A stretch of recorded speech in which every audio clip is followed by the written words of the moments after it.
Jamie, you're back. You got the all clear today. How significant news is that for us today? Oh, brilliant news. Absolutely fantastic news. Went to see the doctor today, got the scan results back, and he said it couldn't have been any happy with it, really. So, music to my ears, big beaming smile on my face all day, and I just can't wait to get ripped in now. That makes two of us, you know. Exactly, mate, exactly. We've been waiting a long bloody time for you, pal. Let's get you on the field. Exactly. Hey, I say, mate, so big news. How long? What's Wardy saying? Well, Wardy, obviously the S&C guru, we've been liaising already now, so I'll be straight off onto Wardy, getting a plan of action together, what we can do. So I'm going to start running tonight, integrating a bit of running back into it. Straight away? Straight away, mate. No rest for the wicked. Jamie's back. It's got me straight away, and we're not messing about now. We're not playing games, so yeah, ASAP. Well, that's great news. Just building into the start of the season, Jamie. What do you think so far? Yeah, I think we've been all right. I think we've been okay. We had a long pre-season, plenty to learn, plenty to take on board for lads, but I think they've implemented a lot of them things well. I think we're a lot scratchy at first game against Dewsbury, obviously disappointed with that loss. But we've got 4 points from us as next 2 games, Whitehaven away, which is always a tough ask, and on a probably less than below par pitch. Lads come away with 2 points, scored 5 tries, couldn't kick a goal for Toffee, but... Talking of goal kicking, James, you just have a look over here. Exactly. There's 2 or 3 of the boys just having a practice. Who do you think's going to get the nod this week? Because obviously we didn't kick a goal.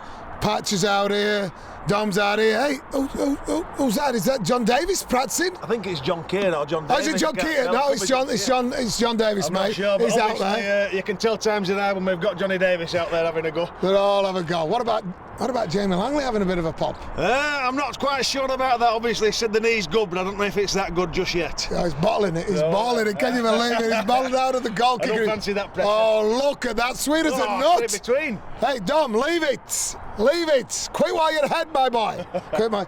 Hey, mate, there's a couple of questions I've got one here from Daniel Fowler. Jamie, the biggest match you've ever played in and the memories? Biggest match I've played in? Played in a few finals. I've been fortunate enough to play in a lot of good teams over the years. Probably 04 and 05, we played in 2 grand finals. Leeds both times, they beat us in 04. We beat them in 05. I think there's no other feeling really can compare to playing in a grand final. And I'd say they're probably the biggest moments in the career. Up to date. Is there anything you can share with us? It flies by so What about quickly. the night? It must have been a big It wasn't so much a night, mate. It was more like 3 nights, 3 days. Wow, that's... The Super League trophy went missing, and well, the less said about that, the better, really. That's beautiful. Yeah. A question here from Kieran Rooney. Why does Jamie have grapefruits for his biceps? Well, listen, I can tell you a bit of story about that. We're in the gym the other day and he's there and that was the warm-up, and this was the middle, and at the end, like this. Jamie, what's going on with your biceps, They're not pal? just painted on these, mate. They're not just painted on. Nah, I think it's just genetics, pal. I think that's all it is. I do a little bit here and there. Wardy, obviously the S&C guru that he is, he always questions me. He says, "Why do you have biceps in every workout?" But I said, "Well, you've got to maintain. They don't just grow by themselves, these, you know." So obviously I've got a bit of genetics as well, because we know you like an holiday or 2 as well, don't you? Curse for the girls and all that sort of stuff, yeah. So you got to maintain them. You've got to keep them looking good. I've asked for the shirts to be hired as well on the sleeve. Vests. You want to play vests? Well, I want to. What's to play vests? Let's get the vests out there. Why not? When summer rugby, let's get the vests on. When is JD? Quit. JD, you're not getting the job, pal. It's over. Wide right. No good. Right, you got any questions on there for me? I have indeed, yes. This question's from Jake Rooney. I'm presuming it's no relation to Wayne. Which grand final win was your favourite? Well, they're all favourites because they're all wins, aren't they? And that's the most important thing. Whether it was 2006 or whether it was, the last few, in 4 years we've been to 3 grand finals. We lost the first one. They always say you've got to lose the first one to win the second, don't you? Correct. We won the second, we won the third. A little bit disappointed last year that we got knocked out in the semi-final, because I think if we'd have got 3 on the bounce, I don't think any team would have ever beaten that. But 2's still tough, and I like the one against Featherstone, I've got to say that. My mate Daryl Powell was coaching him the first year. We got him back on the second year. Of course, he was gracious in defeat. Yeah, I'm sure allegedly. It was. Knowing Daryl, yeah. But that was a sweet moment for me, because I had a couple of fond memories and times at Featherstone, so that was very important to me. Yep. And this is also from Jake Rooney. Did those grand final wins come anywhere near the feeling after Wembley '98? Now, I know you talk a lot about Wembley '98. We heard about it at least once a week, not lads? So Do them feelings compare to that? Oh, there's no feelings for that. That can compete with that, Jamie. Because at the end of the day, as we're growing up as young boys, we want to be professional rugby league players. Yeah. You want to represent your country, but you actually want to play at Wembley, the Twin Towers, don't you? The Allo Turf. And luckily enough, we did that. And the bit I remember about it. Before, during, after, it was sensational. You know, everybody writ us off, and I think when you're that big, the longest underdogs, then to win something like that was significant. So yeah, the rank, because they're all important to you, but they were fond memories. But that was in my playing days. You know, the coaching days now is what I love. I think, correct. Especially the winners. And it's about winning, isn't it? And there's nothing for losers in the grand final. I remember that from the years ago. The winners, the Challenge Cup final. I've been to that and won it, and you know, the rest is history, I guess. Correct. Exactly. Okay, we've got a couple more questions coming out here from Nathan Aglington. Yeah. Who of all the Eagles players has the most unusual pre-match ritual or superstitions, Jamie? That would have to be, without a shadow of a doubt, Mr. Dwayne Straffer. Is that before or after or all the time? This is just all the time. You could watch Straff, you could sit there and watch him all day and be entertained. He's just one of them sort of blokes. He's always up to something, he's always talks to his muttering, always looks deep in thought, always looks like he's got a chip on his shoulder. He'll sit there before the game, he'll have about 4 different gum shields, he'll try each one out, make sure which one's right. And his phone in his hand. On his phone, obviously.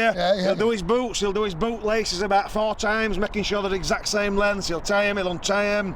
The man has so many rituals, it's unbelievable. He always looks like he's got a weight upon his shoulders, but he's just amazing to watch. I think they should film him. He should film him for a documentary. It'd be brilliant. You think we could do that? I think we'll probably do that on the next Langers and Tubbs. We could have him in here talking about his superstitions and things like that. Correct. If we've got long enough, if the film will last long enough. Okay, mate, last question is, what is your guilty pleasure? This is from Helen. Guilty pleasure now then. So I'd probably say one of my main passions in life is food.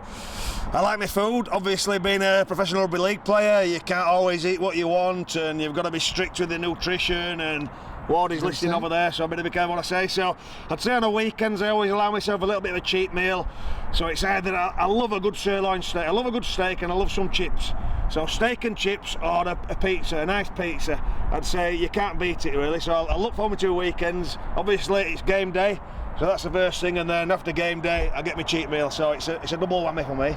But did you know, and I don't know if people know this, Keith Senior allegedly tweeted that he had a Burger King on the bus on the way back from Whitehaven. I don't believe it. No. Honestly, it's a ruling. Let's check this out. He's an athlete, he's Keith, and I don't believe it. But did you see that tweet, also that picture, when actually he was questioning the fans? He was having a bit of a debate with the Whitehaven fans. Did you see it? I saw it, What are you saying? I've no idea, but he's an angry man, he's Keith. He's an angry man, he don't take much to rile up, so... Yeah, I've seen that, probably a few choice words said, and he'll have flipped his lid. It don't surprise me with Keithy.